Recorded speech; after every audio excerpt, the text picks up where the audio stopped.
Who's afraid of the big, bad wolf? Almost everyone, because wolves are always shown as savage killers. And Hollywood hasn't helped with its bloodthirsty tales of the wolf man. But could the wolf's bark be worse than its bite? Find out when we twist the tail of the wolf.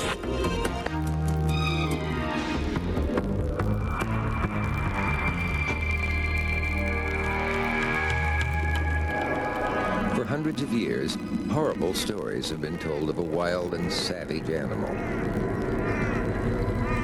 The wolf is a creature from our darkest nightmares.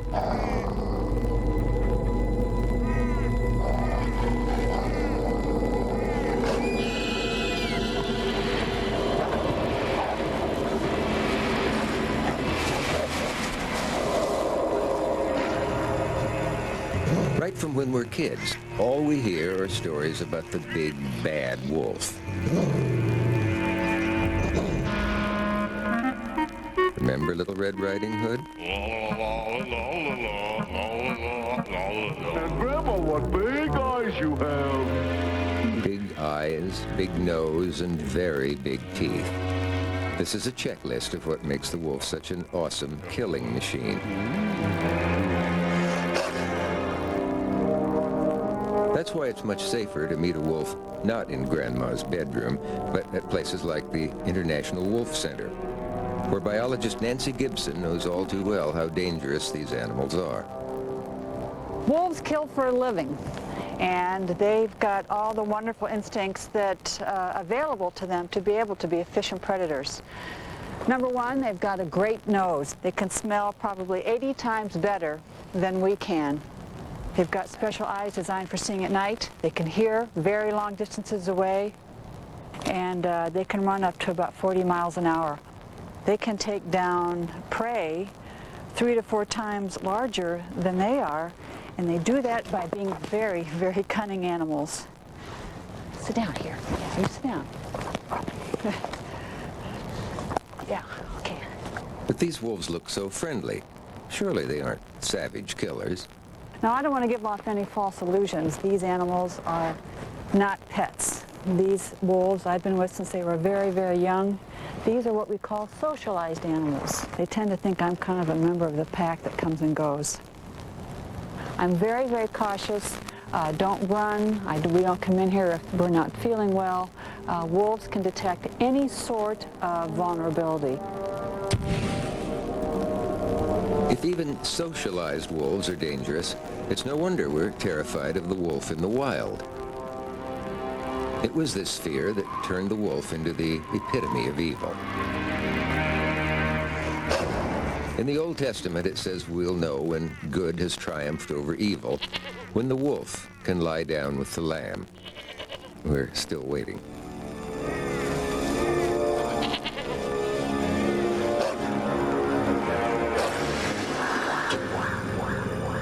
Wolves got more bad press in the Bible when Jesus warned of false prophets that come to you in sheep's clothing, but inside are ravening wolves.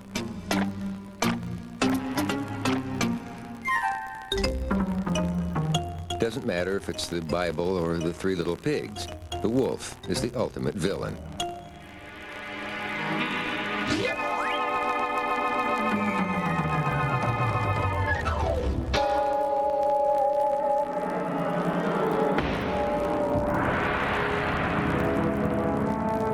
And it's not just writers who use wolves to inspire fear. Why do you think Hitler named his fleet of submarines the Wolf Pack? The wolf's name has become associated with all kinds of unsavory behavior. Wolves are supposedly ruthless sexual predators, which is why a man signals his lustful desires to a woman by using a wolf whistle.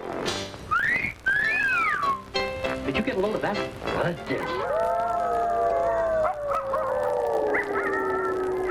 It really doesn't matter where you hear a wolf howl, it can send shivers down your spine.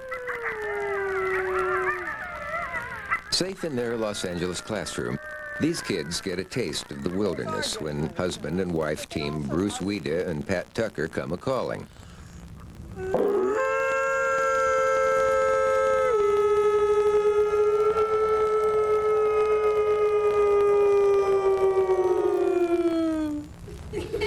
Pat and Bruce travel to schools across America, fighting against what is probably the worst smear campaign ever conducted against an animal. Ask any of these kids about the wolf, and they paint a picture of bloodthirsty savagery. Where does the wolf get its bad reputation? Well, these days, it's Hollywood.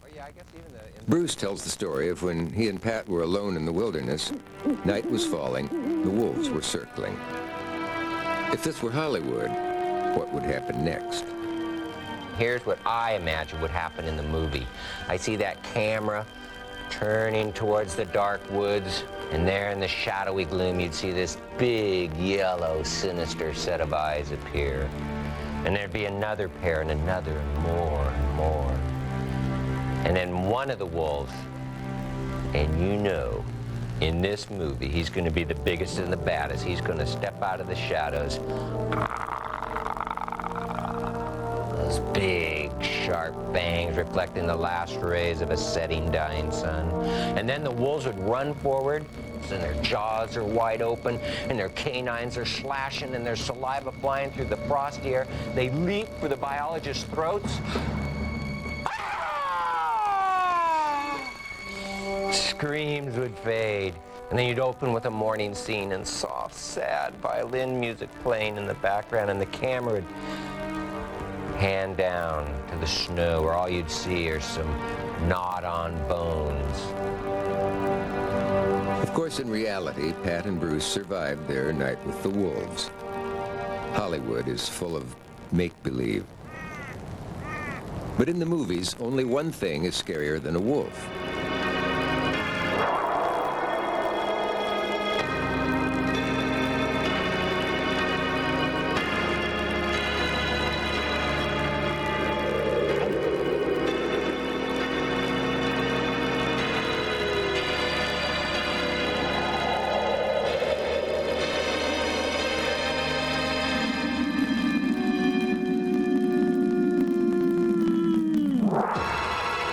The legend of the wolf man or werewolf has spawned countless horror movies.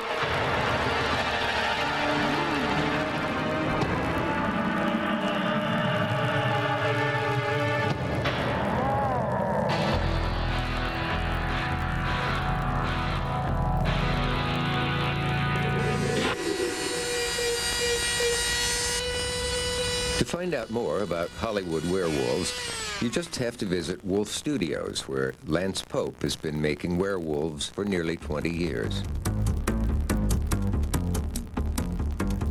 This is the face of the werewolf that we know today.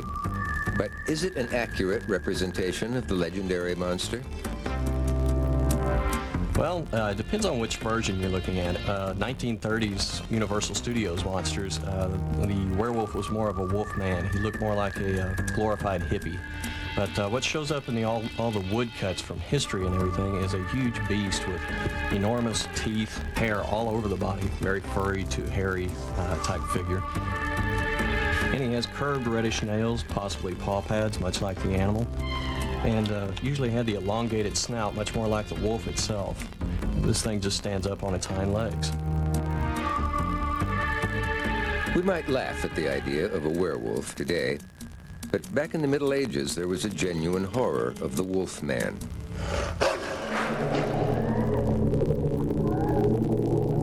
People really believed in the terrifying transformation of man into wolf.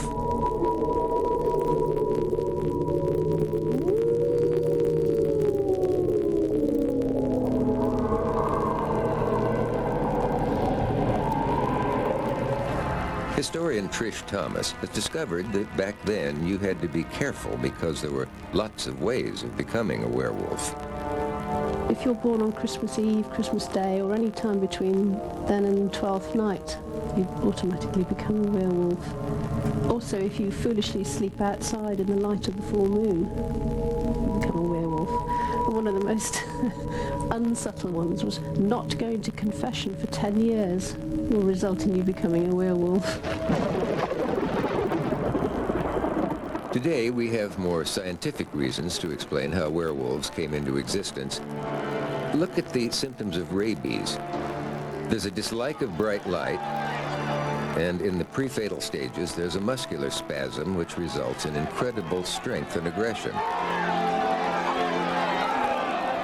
The church had real problems with werewolves. For a start, there were so many of them. In France alone, during the 16th century, documents show that there were over 30,000 supposedly proven cases of werewolfism. So, what's the best way to get rid of the terrifying wolf man? Exterminate all wolves. Suddenly, it was the wolf's turn to be frightened of us. The ruthless hunting of wolves was encouraged with some interesting incentive schemes, according to Director of Wolfwatch UK, Tony Hayway. Well, extermination of the wolf was taken so seriously that kings would actually accept payment in wolf tongues or wolf heads for taxes and for rent owed for land uses in the country. Even criminals could pay for their crimes in wolf. Any crook would be granted amnesty if he could bring King Edgar of England 100 wolf tongues. Good for the crook, bad for the wolf. One of the methods that was used, probably also served as a sport, and that was to chase wolves on horseback with a pack of Irish wolfhounds. These were large, shaggy dogs that were bred especially just to kill the wolf. The Irish wolfhound, like all dogs, is actually a direct descendant of the wolf. So the poor old wolf was being hunted by its own domesticated cousin.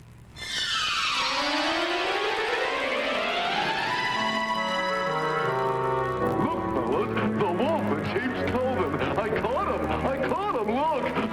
I caught him! Well, how you like that?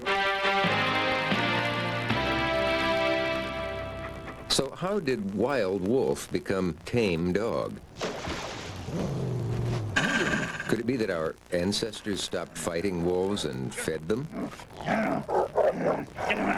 When humans were making kills or had camps and were cooking meat, it would have been those individuals out of a wolf population that came in to, get some of that food. And they survived better around humans and were able to breed and have pups. And over the centuries or thousands of years, basically a population of wolves evolved that were adapted to living right around us.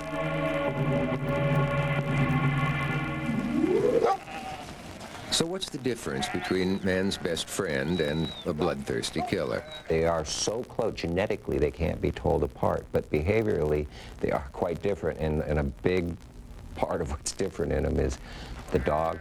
We can tell it what to do, and it'll gladly do it and wants to do it.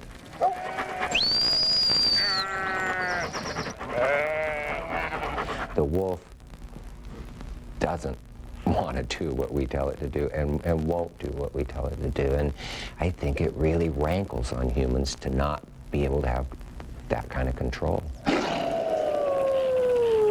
And that's the essence of the wolf. It is wild and free. And some cultures find that worthy of respect. American Indian tribes saw the wolf not as an enemy, but as a teacher. They sought to imitate the alertness of the wolf as they hunted, and its courage as they rode into battle. Perhaps it's understandable to admire the wolf in the wild, but you'd have to be crazy to take one into a classroom. Yay! Well, Bruce and Pat are crazy about their canine ambassador, Koani the wolf. Good girl. Good girl. The class is perfectly safe with Koani because the twist in this tale is the wolf is not as bad as its reputation. There is any number of things that are way more dangerous than wolves out there, and that does include deer. I mean, deer, we have documentation of deer killing people with their hooves or their antlers. We have no documentation of wolves. Doesn't mean it's never happened or never will happen, but yes, deer are more dangerous than wolves. All over the world, people like Pat and Bruce are stripping away the wolf's shroud of superstition. the persecution of wolves is gradually being replaced with respect. This is a Shinto shrine, and it represents the rich culture and history that the Japanese people have with wolves. They used to come to the shrines that had these symbols on them and pray to the wolves to come to their farms because the ungulates, the deer population, was eating their crops. This all happened during the emperor's regime, where people were not allowed to have any sort of firearms.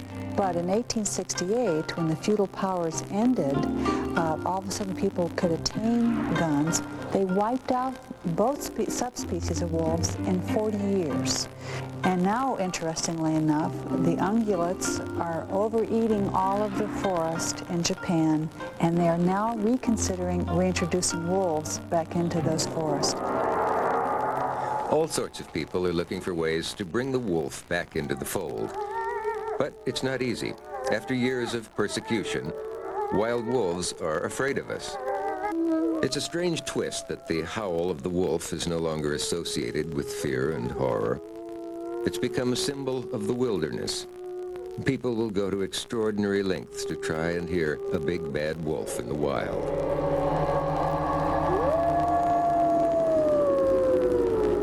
These wolf fanatics have paid to hike into the freezing darkness of the Minnesota wilderness. They've been given a quick lesson in basic wolf speak, and this is their big chance to talk to the animals.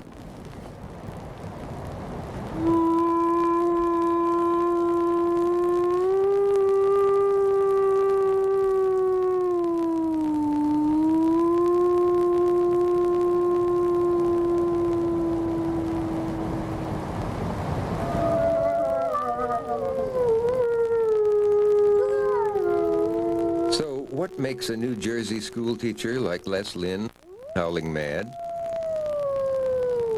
What could be more primal?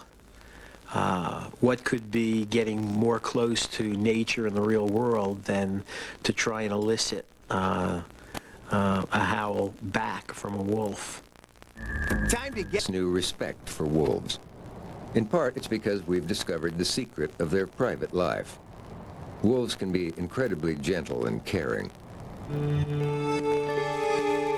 There are stories of babies who walk into a wolf den and live to tell a tale. Look at Mowgli in the Jungle Book. He was raised by wolves. And where would Italy be today if a wild wolf hadn't found the twin brothers Romulus and Remus? These babies were condemned to die, and their cries attracted a she-wolf. She didn't eat them, but she nursed them. Romulus and Remus survived and went on to found the city of Rome. Great story, but is it true? No, I have a very tough time believing that wolves would actually raise a human child through over a period of months just because a human child develops so slowly compared to a wolf pup. But there are some stories of small children being lost in the woods and then a wolf keeping them warm for a night or two. Wolves are very interesting animals. They are a social animal, and perhaps a small child in certain situations could bring out kind of that nurturing feeling in a wolf. 50 years ago, wolves looked after this small child. During World War II, Misha de Fonseca lost her parents when only 7 years old. She wandered for years through the forests of war-torn Europe.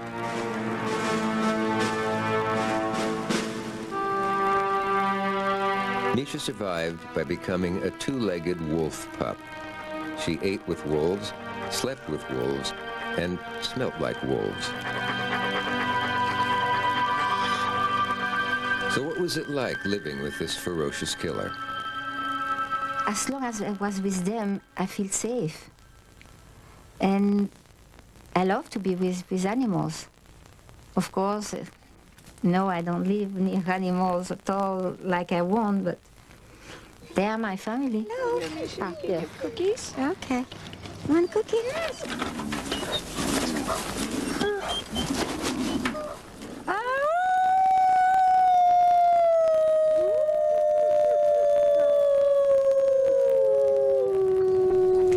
The feeling to be in a family, who love their children and who respect each other.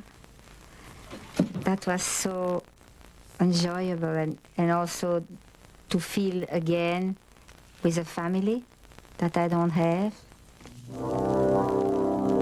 I saw killing. I saw people who look like me, who kill other people who look also like me. And what I saw around me is war and destruction, and what I saw with the animals is peace, respect, tranquility. Are we to believe the myths of a savage and bloodthirsty killer, or the new mythology of a misunderstood and sensitive family animal? Now maybe we convinced a little too far, and we have people that still live in myths, but they're all very positive about the wolf. They won't accept it as an animal that can get into trouble. The wolf's not a saint, the wolf's not a sinner.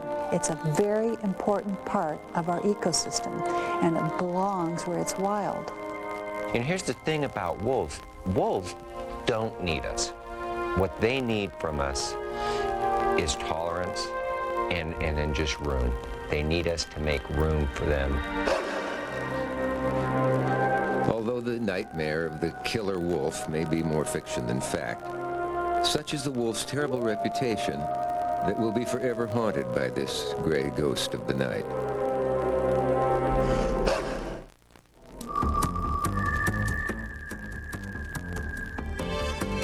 Coming up next, it's a full hour of the planet's funniest show, Planet's Funniest Animals. Excellent. I love this show. More funny pet videos, less strange, wacky people. Yeah, that's for sure. I sure could use less strange, wacky people. Hey. It's the Planet's Funniest Animals, a full hour next on Animal Planet. And dig up Animal Planet.